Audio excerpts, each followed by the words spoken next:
Cities are often known for their skylines. In New York, we are trying to transform ours into a symbol of sustainability, saving energy, reducing costs, and cutting greenhouse gas emissions to combat climate change.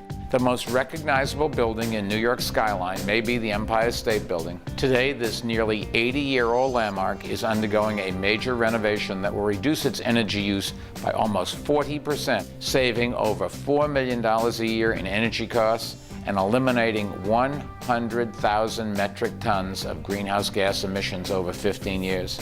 Through a partnership with the Clinton Climate Initiative, Johnson Controls, Jones Lang LaSalle, and the Rocky Mountain Institute, the Empire State Building is showing that investing in climate change solutions is the smart choice. This project is not only good for the Earth, for the battle against climate change, it also makes real financial sense. If even a fraction of the buildings in the United States or our world were to carry out similar ones, the impact would be profound.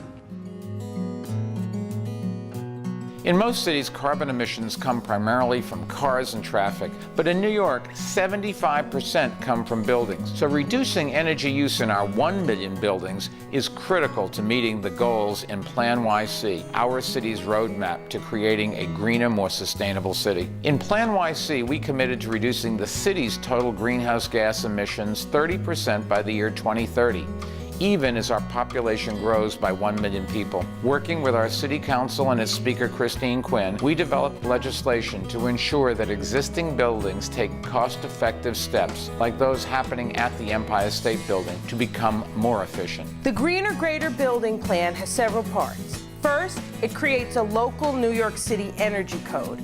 That'll ensure that as buildings perform renovations, they'll get more efficient. Second, it requires large commercial buildings to upgrade their lighting and install sub-meters. This will address the majority of electricity use that takes place in tenant-controlled spaces. Third, it requires building owners to annually benchmark their energy usage to allow owners and potential purchasers to compare buildings' energy consumption. Finally, it requires each building to conduct energy audits once every 10 years and make energy efficiency improvements that pay for themselves. And because we believe that government should lead by example, the plan requires all large city-owned buildings to conduct audits and complete energy upgrades that pay for themselves within 7 years. All told, this comprehensive approach will have the same impact as making a city the size of Oakland, California, entirely carbon neutral. Those of us in local government recognize the importance of national and international leadership on climate change.